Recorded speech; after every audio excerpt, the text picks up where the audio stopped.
Ladies and gentlemen, can we all please rise for the Pledge of Allegiance to be led by Commissioner Acevedo? Allegiance to the flag of the United States of America and to the republic for which it stands, one nation, under God, indivisible, with liberty and justice for all.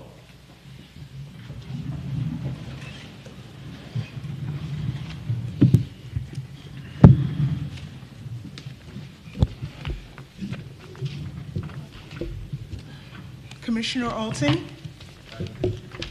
Commissioner Creighton? Commissioner Acevedo? Commissioner Lees? Present. Commissioner Brooks? Present. Commissioner Leonetti? Present. Chairman Morelli? Present.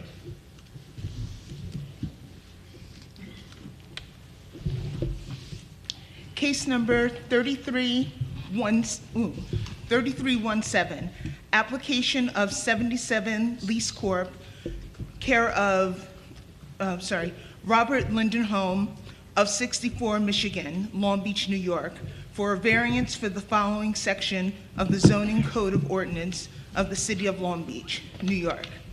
9-105.5M, subdivision for subdividing a 60 by 60 parcel into two 30 by 60 parcels at 64 Michigan Street, Long Beach, New York, also known as Section 58, Block 99, Lots 22 to 23 on the Nassau County Land and Tax Map. Who will introduce a motion on this application? I'll make a motion to deny. Leonetti. Who will second the motion? I will.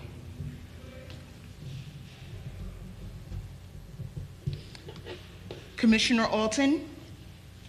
I'll be recusing myself from voting on the open for voting. I was not here last month. Commissioner Creighton? Deny. Commissioner Acevedo? Deny. Commissioner Lees? Deny. Commissioner Brooks? Deny. Commissioner Leonetti? Deny. Chairman, Morelli. Deny. The application has been denied.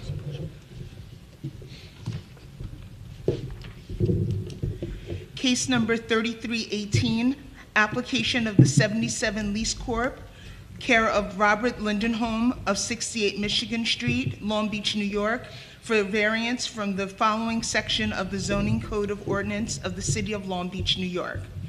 9-105.5M, subdivision for subdividing a 60 by 60 parcel into two 30 by 60 parcels at 68 Michigan Street, Long Beach, New York, also known as Section 58, Block 99, Lots 20 to 21 on the Nassau County Land and Tax Map. Who will introduce a motion on this application?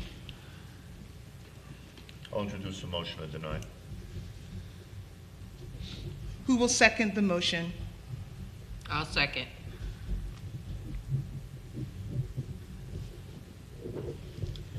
Commissioner Alton?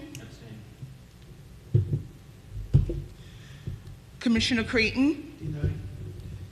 Commissioner Acevedo? Deny. Commissioner Lees? Deny. Commissioner Brooks? Deny. Commissioner Leonetti? Deny.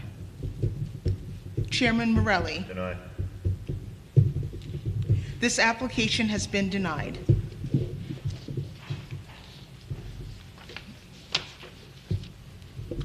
Case 3319, application of Anthony, Pano Bianco. thank you, Pano Bianco of 750 Lido Boulevard, number 109, Lido Beach, New York, for a variance for the following section of the zoning code of ordinance of the city of Long Beach.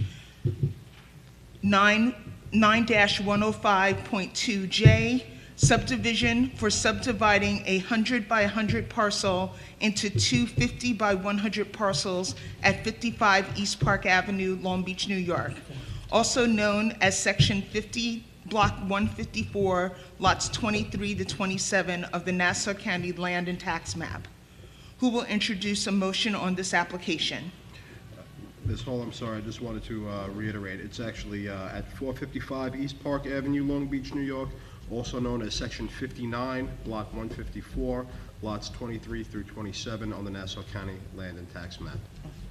Sorry about that. It's okay. Who will introduce a motion on this application? I'll introduce a motion to deny.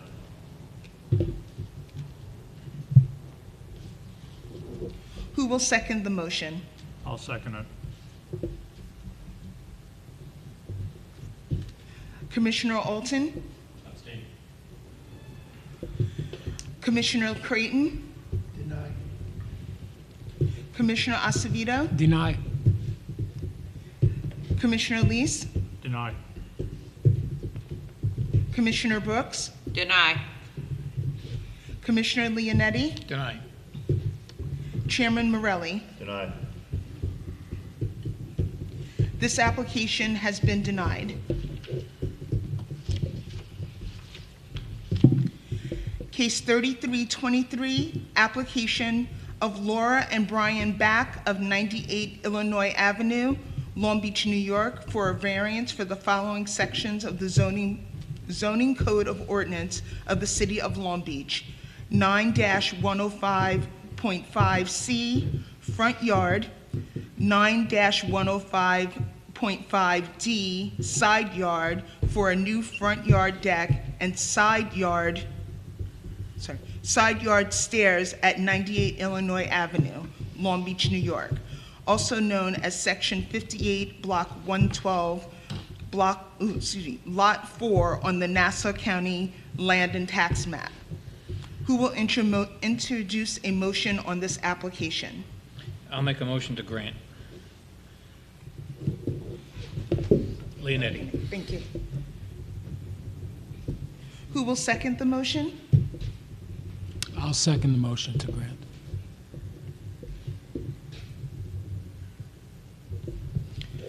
Commissioner Alton? Abstain. Commissioner Creighton?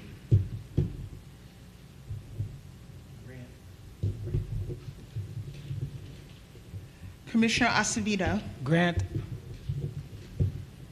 Commissioner Lees? Grant. Commissioner Brooks? Grant. Commissioner Leonetti? Grant. Chairman Morelli? Grant.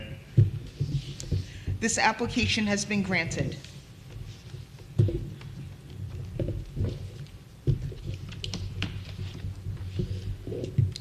Case number 3324, application of 26 Sagamore LLC and Maureen Ciccone of 92 Doyle Street, Long Beach, New York, for a variance from the following section of the zoning code of ordinance of the city of Long Beach: 9-113.2G, off-street parking for a new off-street parking in the front yard at 614 Monroe Boulevard, Long Beach, New York, also known as Section 59, Block 135, Lot 4 of the Nassau County Land and Tax Map.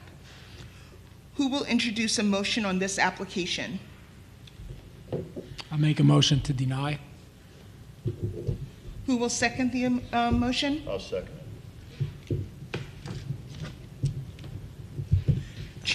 Commissioner Alton? Abstain. Commissioner Creighton? Deny. Commissioner Acevedo? Deny. Commissioner Lees? Deny. Commissioner Brooks? Deny. Commissioner Leonetti? Deny. Chairman Morelli? Deny. This application has been denied.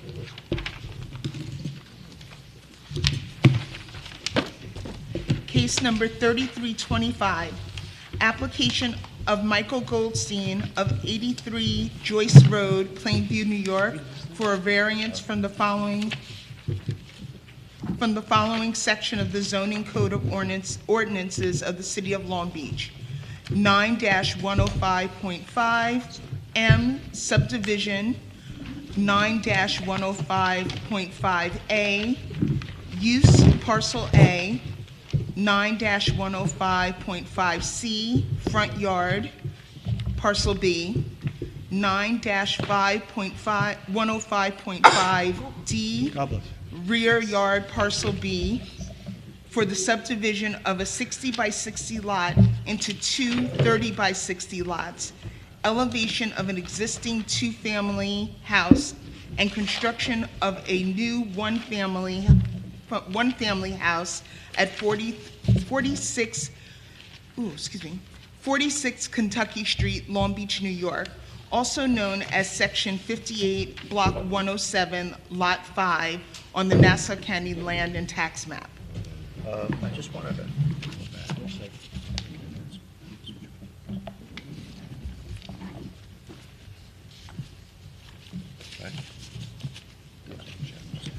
Before we go further, I just want to make an announcement that just came to my attention. If anyone here is here for that case, there's a case of, number is 3295.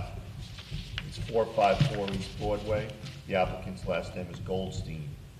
We will not be voting on it this evening because Mr. Goldstein has advised that they are submitting amended plans. So I'm sorry if anyone was here for that case, but there would be no vote on it. Just want that on the record. Also, just to make the record clear, with respect to case numbers 3317, 3318, 3319, 3323, and 3324, those were on tonight's open for voting calendar. And now the current case that we're about to hear, 3325, is on tonight's calendar. Thank you. Okay. All right, so Mr. Kelly, just give us your name and address for the record and we'll proceed. Good evening, Mr. Chairman. Dennis Kelly, 120 West Park Avenue, Long Beach, New York, 11561. Here on behalf of the applicant. I believe technically it's 46 Kentucky Street, LLC, and its managing member, Michael Goldstein, is here with me this evening. I have a packet for each of you, if I may. And I'll just tell you what's in the packet when you get it.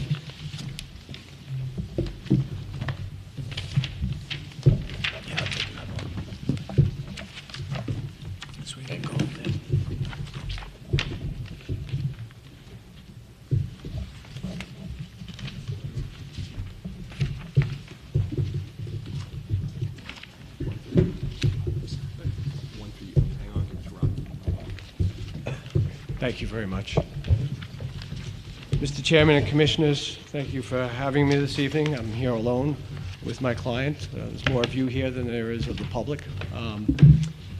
This is an application to subdivide a property known as and located at 46 Kentucky Street, which is just south of Park Street. Its northern lot, which would be 58-107-4, abuts the commercial district that runs along the west end. There is an existing house immediately south of that, known as 46 Kentucky Street, which is Section 58, Lot 107. No, I'm sorry, Section 58, Block 107, Lot number 5. We're seeking this evening for a few area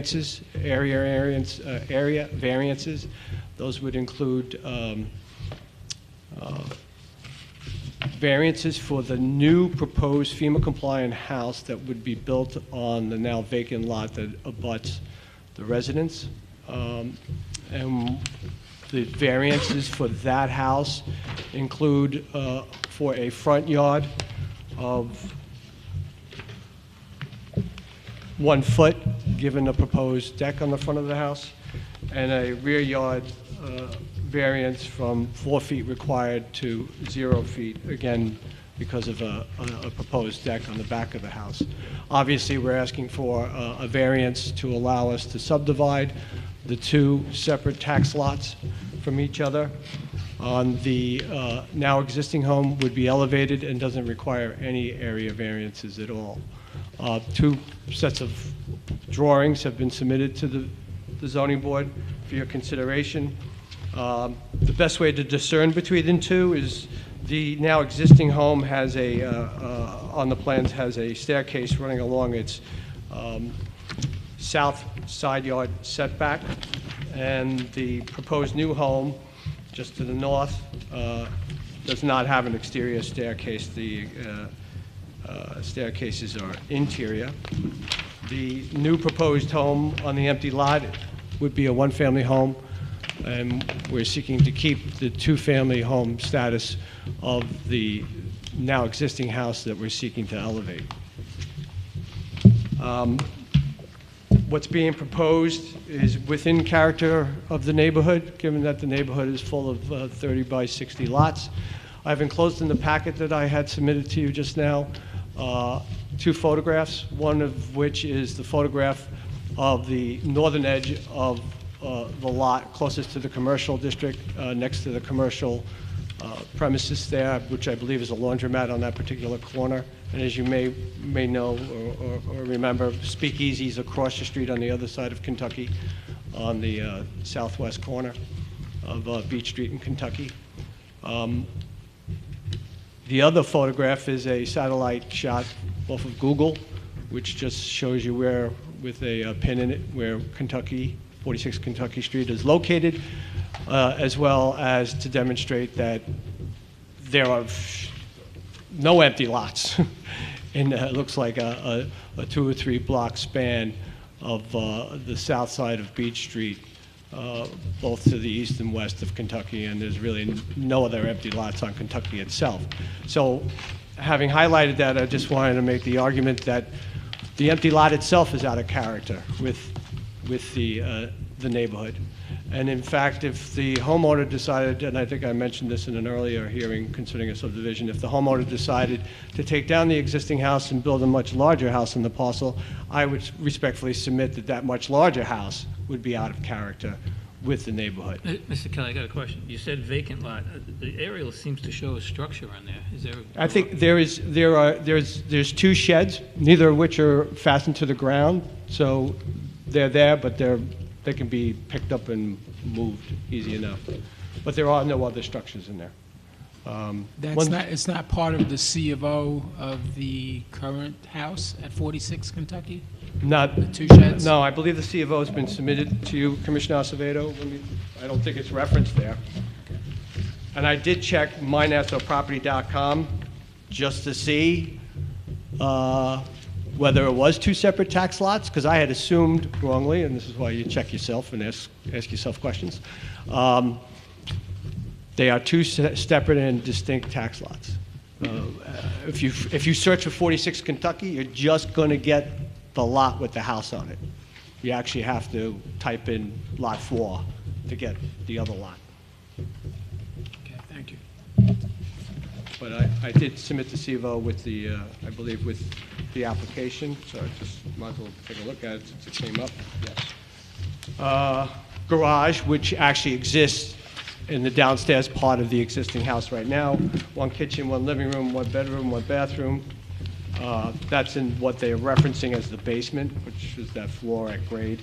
And then the first floor is a kitchen, living room, 3 bedrooms, 1 dining room, and 1 bathroom. But the survey does show a framed shed on that lot. Yeah, if the surveyor I know took the survey, yeah, he would have indicated that type of structure. But I have one, Commissioner Leonetti, which it looks like a nice little house, and it's durable, and it's you literally can pick it up with a forklift. It was brought in on a forklift, it can go out in a forklift. So I don't know if that's the same thing, but I did ask Mr. Goldstein about it, and he said, yeah, it is like an old aluminum shed, and there's a smaller wooden shed. Neither one is fastened to the ground.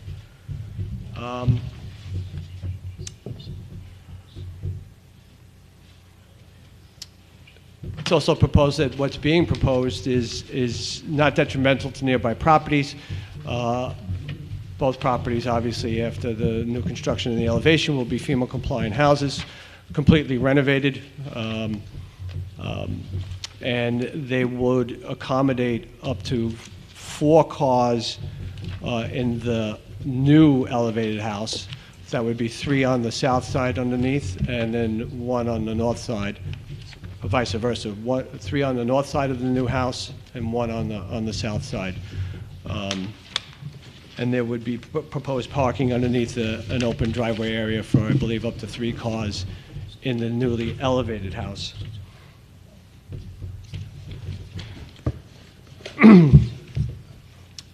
There's no significant negative environmental impacts because we're building FEMA-compliant houses with new and more modernized utilities and obviously a more energy-saving framework and building materials. I would submit that the variance being requested is not substantial, given the fact that the houses in the West End are built on 30 by 60 lots.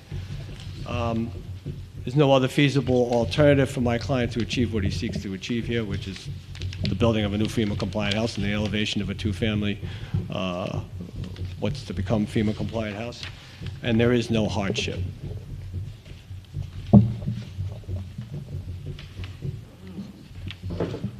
I'd be prepared to entertain any questions you might have. I'm just curious, Mr. Kelly, not really able to probably do much about this, but my question is, the applicant seeks to have, a subdivision, and the subdivision is something that, as you say, we granted perhaps, and every case is on its own merit. My question is that, when I look at like the visual impact of the house, and you have the upper level, and you've got these eaves, if you will, that kind of make the impact a bit bigger. Again, it's not part of the height variance that's being requested, but, isn't there any way of, let's just say, if this were to be granted, to minimize the impact on it? Are they really necessary? Well, I could have Mr. Goldstein address you, but Instead of just a straight roof, the way it is. Right. So he's always looking to put in recreation space. There's also a bathroom up there, put a gym up there. I think he's just trying to make the most use out of the property he can without triggering any variances. But obviously, if the zoning board had an issue with that, we would remove it. Right? Go ahead, Mr. Goldstein. Yeah, how are you? Give us your name and Hello. Hi. Michael Goldstein, 83 Joyce Road, Plainview, New York, 11803. So for the single family, I can certainly remove that. One of my thoughts, and I was excited about this, just to give you a little narrative. I recently brought my wife over to the West End and showing the area, and she's like, "See, these wow houses," and I'm like, she's like, "Can we get something like this?" And she's like, and I said, "Yes, like this is kind of similar to what we have over here." So in my thought, and the reason why there's a deck in the back off like the bedroom, is I actually envision myself using this, whether it be like a Thursday to Sunday type of house, and hopefully one day transition. So my thought with that, on that single family house, currently right now, I have some home care, 5 days a week. So I thought envision someone could have that as like a play area, like room over there, like while they play with my son, during some time. So like kind of like a rec room, kind of usually like that, the bathroom, and perhaps like weight room or yoga room or things like that. But if that's something that is of concern and would cause anyone to say, this is not in character of the neighborhood, although I have seen that, I have no problems, just, pitching off to maybe doing like a higher, just like lowering the ceiling or whatever you might, recommend. Obviously for me, it's less costly to not even to have that. So it might be less costly, but I thought it might be a nice character feature and net benefit, especially like kind of like the back area deck, for a tenant that may not expect to have that, but myself, I thought it might enjoy to have like, a cup of coffee off the back deck and use that. But if that's even like that, I can remove that. I could, niche this to where, if you would say, prove subject to no, mezzanine in a single family house or no back deck, I have no, issue with that. The second floor, I think they were going to put the central air unit in the on that. So there, I don't think there was going to be a deck per se over there. If there was a deck or balcony, I think that was more just to carry a central air type of condenser or well, whatever that is. But I try to get as much park. I know parking's a hot topic, myself included. Originally, when we actually had the single-family drawings designed, there was only 3 parking spots, and I asked for a redesign and to try to accommodate for with parking spot because myself, if I use it, I know parking's important. If I have any guests over, I know for the community, no one wants to like travel around, so. We're trying to accommodate as much parking as possible and have less of an impact, in the community. So, but I'm excited for. How long have you owned the property? I think it's about 6 months. Yeah, like 4 to 6 months. There's reference from my 2 tenants in the building right now, and they gave me character reference letters as well for me and how I am, and because I want to make sure I'm here for the longer term as far as having properties and doing good by anyone who rents by me. So they were kind enough to write those. Okay, thank you. Thank you. Thanks. How deep is the deck in the back? I think it's four feet, Commissioner Creighton. Also, just so the record is clear, what Mr. Goldstein was referring to, I've attached to that handout. So there's the 2 photos, and then there's tenant letters of support. So I know that we typically give a variance in the front yard that will go 1 foot from the property line, columns 3 foot back, but I'm a little uncomfortable in your structure goes into the 10-foot, the 10-foot setback. It's only 6 inches, but it's still 6 inches. There's no reason for that. The structure should be 10 foot from the property. Just so we're clear, the new house? Yeah. Okay. That's one. The other thing is, I don't know if I'm comfortable with 0 lot line in the back. I don't care if it's right deck. I think that's what Mr. Goldstein was just referring to. You're talking again about the new house?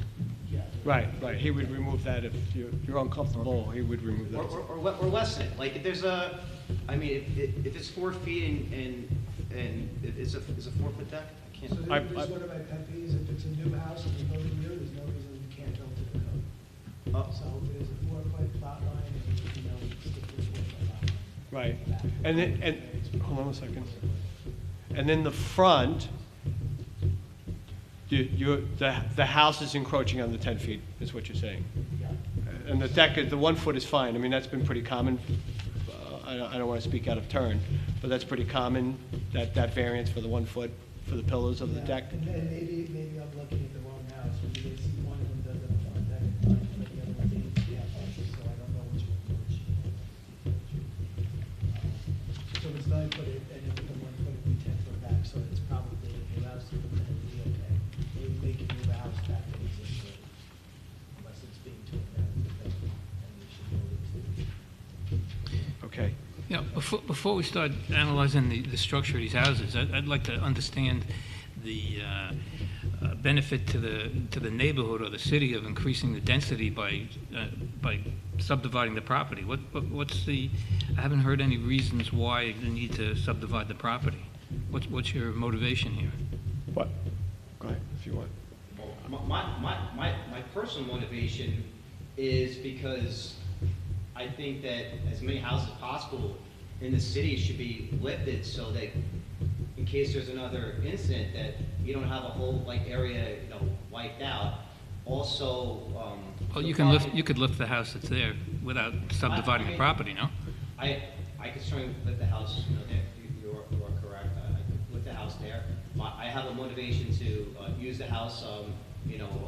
Personally, the new one developing, which is why I had requested some certain things which I'm open to tweaking because that was for my own personal usage to have a custom design house that could be also affordable as well. If you've seen any of these homes for new FEMA compliant houses, they're looking for 1.2, 1.3, quietly high numbers, and they tend not to be built with the same type of quality as I've seen my contractors. So having more hands-on, so that's one of my motivating factors, behind that particular scenario. I'm sure with the tax base as a community, when I think it's a new single-family home, I believe it gets $18,000. So there's definitely going to be increased revenue, as far as the city goes. And I feel like with the extra parking that I'm allocating, to single-family house, which I was advised it typically only needs 3 spots, but because I feel like I'm going to use it, and I may never need 4 parking spots, but it's good to have, and I feel like that's important, in the one-off event that they might be needed. So, You bought this house for the purpose of subdividing it, is what I'm saying, and as much as there aren't many towns with side properties in the West End, you want to buy where there's a market on that there, you bought this for subdividing. It just kind of takes common parking off the street, and it also removes another house in the West End or something. no, so there's one, I think the only one spot that might be taken off the street per se is the one on the front, but I think I'm adding much more parking than I might be taking away in terms of that one particular spot that you're referring to. If I'm gonna give 3 parking spots in removal of 1, I feel like overall that's a net gain. If we have a 2-family house right now with 3 bedrooms on 1 floor and 1 bedroom for the CO on the 2nd floor, and we have 2 parking spots right now. I'm replacing 2 overall parking spots for 8 total. I feel like that's Dedicated to the homeowners though, as opposed to. Yes, yes. Would there be a, just to throw this out There are still unlisted homes in the West End that have no parking, and every time this happens, there's a spot. It's lost to people who never had the means to live in their house. just throwing it out there, I mean, I'd love for, get everyone to say yes. If there was an opportunity to ensure that there was at least 20 feet on there, and maybe I had a wider driveway and kind of came in on a curved angle, would that be something that might be of, value in terms of? So I know, like, You can talk to them. Oh, We should sorry. do- So I have, my first house that I ever got, it's a single-family house. I had a driveway, and then I extended the parking area to the left of it. I couldn't do a curb cut because there was a sewer, like a drainage system, so I would come up straight and then go in on a left to go around. So there could be an opportunity to keep that spot, potentially where you wouldn't have to do a curb cut. I mean, a little unorthodox, but I feel like You're talking about a smaller curb cut of some sort. yeah, small curb cut on the left so that they would still accommodate that parking, if that's something that, not ideal, but I'm open to suggestions. I mean, I know that this is not something that necessarily, is granted regular,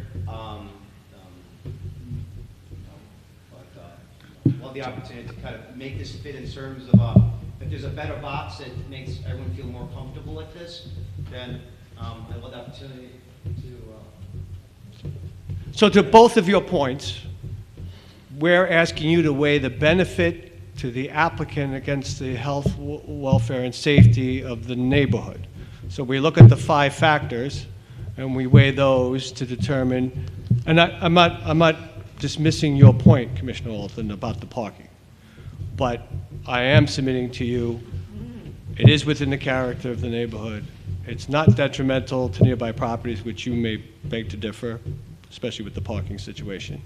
It's not substantial, because that's the way the neighborhood looks. I would call these pieces of property anomalies, leftovers. We've done plenty of development, so I would just respectfully request that we hold to the 5 factors and do the balancing test. I don't know if it's truly detrimental. I know that people have complained or said, there's not enough parking on the street. That may also be because there's people who have 5 cars and live in a I mean, you know what I mean? Right. I guess I'm thinking, Mary Gold is probably broke, I see she's yeah, Mayor Gold, Okay, so I'm just saying that you probably paid a little extra for the purpose of subdividing it, whereas somebody else would have said, well, the house was side property. And I just think it's nice to have those remaining leftovers in the West End, people who keep them really important.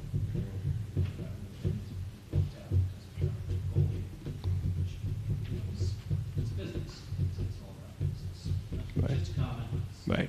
Well, maybe like the fact that the house, there's no house to the north side of me, it's more commercial, so, I mean, I feel like since there's not as many people as like in the last meeting that came against, this, perhaps the community itself doesn't feel like that this is excessive as perhaps some of the other ones, but I'm trying to do my best to, have a good quality house with the other one, which, I would love to do, irregardless, but, I have two existing tenants in there. My goal was to, do this, if this was granted, do a single-family house, let the dust settle, and then focus, on that two-family house, whether it's in a year or 2 years from now. I have spoken with the tenants. I do have alternative, opportunities at another location.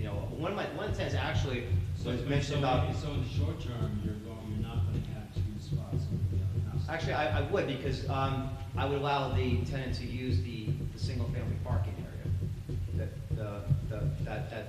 vacant land. So that would be what I'd be. Two-family, currently, you're going to take the driveway away from the two-family, fill that, And it seems like people block in. Is that a normal thing where they block in the driveways? It's tough on the narrow streets, it's very tough. Yeah. It's a very hard time to reach it. So the side that I'm on, I feel like that you're actually allowed to, encroach a little bit on your own particular driveway. Is that the case? Well, we possibly could. Just to be clear on the encroaching on your own driveway, you still may get a ticket. I'm just letting you know. I mean, honestly, more often than not, the judge understands, and the judge would, probably make an exception. But the person would probably still have to show up to city court at some point and fight that. Just to give you the heads up about that. Okay. All right. Well, you can't use that as justification. No, 100%. I mean, and then, with respect to the 5 factors, I mean, Mr. Kelly, you're 100% right. We are, you are, not we, all obliged to, objectively view it through the 5 factors. But the one factor that Mr. Kelly has also not mentioned is this a self-created problem? So that is also another factor that goes into it. And then lastly, does the applicant have a feasible alternative to benefit from the property besides the variance? So with respect to the 5 factors, those are the other 2 that also need to be considered. Well, let's talk about those 2 for a moment. So it's always good to have an academic conversation once in a while. Hardship here is not claimed, so whether it's self-created or not, it's just not claimed. And it's not determinative either, as you know. Point well taken. My client bought it. My client bought it with the intention to subdivide. I mean, we're not going to. Yes, and Miriam Gold sold them the house. Question is it detrimental?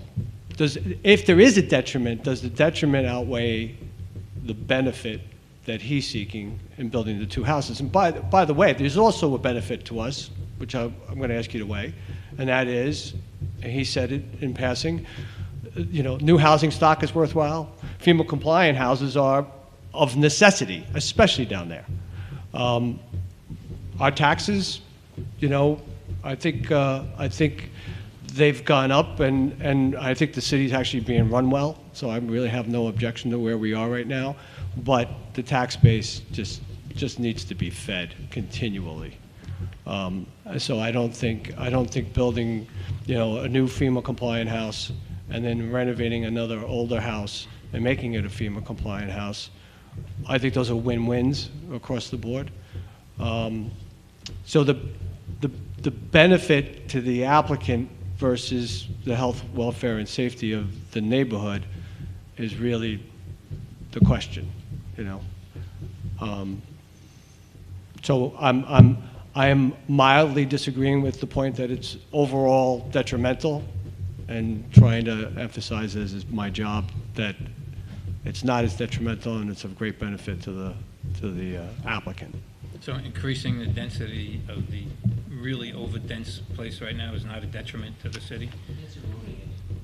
Excuse me? It's an erosion of things. Well, I live here too, right? So I don't disagree with you. But the horse is out of the barn. I mean, we don't have too many empty, parcels anywhere at this point. It's a nice idea to have a side yard. I don't disagree with Commissioner Alton, but that's not what he wants. You know, he bought the property, that's not what he wants. So that's why I showed you the Google. I mean, we're talking about an empty lot here where there are no empty lots. It's not a community lot. Listen, I'm all about the greenery too, so there's a lot of green there, but that also is an anomaly. I'm sorry, I'm getting tired. So that's, I'm just asking you to consider it with the way the West End is now. And, you know, I think the smaller bungalows are charming. Smaller bungalows are also incredibly vulnerable. So I think there's arguments to be made for allowing something like this there. Just want to add one more point. Sure. To what Commissioner Olbermann said about parking. Yes, you may be putting the equivalent of what could be more spots in your house and losing one on the street. The reality of it is you could drive around the West End. They may be able to fit 4 cars in their house, you'd never see them. If there's a spot on the street, they take the street up, they take the spot on the street away from the other neighbors, and they never park under their house. It Right. becomes an area that's not utilized as parking. If it is, that's 1 car, and then sometimes 2. I doubt there'll ever be 4 cars in this house. If I didn't extend that curb cut and had it, and again, it would be a little awkward to do with some backing out, but that might be something where if I didn't make it as large, would that be something that would be more favorable to get you to a deposit? Because, I mean, we're talking about one spot by a laundry mat, you know, that's really what it comes down to. It looks like that's, people seem to go in and out, you know, of that one particular parking spot that you might be referring to. So if I kept the driveway and didn't do it as like a double wide, and maybe instead of doing like a 22-inch driveway, whatever was proposing, maybe do like an 18-inch driveway, so that you could still kind of get in on some type of angle into the 3 spots. Would that be something that you might be a little more comfortable with? Yeah, I personally, I would say no. I can tell you right now for myself. It's difficult enough to maneuver cars on these narrow streets, and a lot of times people, even if you can't park on the other street, right, other side of the street, people can't make that turn very well, either under good circumstances. So anybody can look around and do a quick survey of how many cars they'll actually see in those garages. Probably not a whole lot on the narrow streets. So now, quite honestly, you know, Mr. Kelly and Mr. Goldstein, if we start talking about having to contort vehicles to get them in and compromising safety, because you know there's going to be somebody on the block that's going to complain about their kids running up and down the block, visibility being, you know, curtailed and this and that. Personally, I would say, you know, doing anything unorthodox, right, to have cars kind of, you know, maneuvering in would probably make the situation worse, just exacerbating everything. So I would probably say I would shelve that idea, you know, only because I don't think it would help the case as much as it might even make things more tenuous, you know. I'd say no. Regardless of what the city code says, it would be an impracticality, you know. Certainly not ideal, you know, I hear mean, comments that it's not something that, you know, you're concerned about one parking spot, but, you know, certainly, I'm not only doing it as a detriment to the city or community, so if that's how you feel, then, that's not my intent. I just think you're putting the cart before the horse, because you want to build a new home, and now you're gonna take a driveway away from the 2-family home, and then you're gonna do, like, to me, the primary goal here would be to get that 2-family FEMA compliant. Number 1, keep the driveway until you have 2 spots, and then come back and see if the city's prepared to subdivide it. That's how I would see it. Huh. That one driveway though, it's not a tandem driveway. It fits 1 car. So we don't have to And even. then there's a garage, so there's 2. But that doesn't necessarily have to be, my thought and plan was, we're not gonna affect that curb cut of that existing area, of that one particular spot. So we were gonna do the build up, which it goes on those columns, and not even touch that driveway, because the columns go up and around.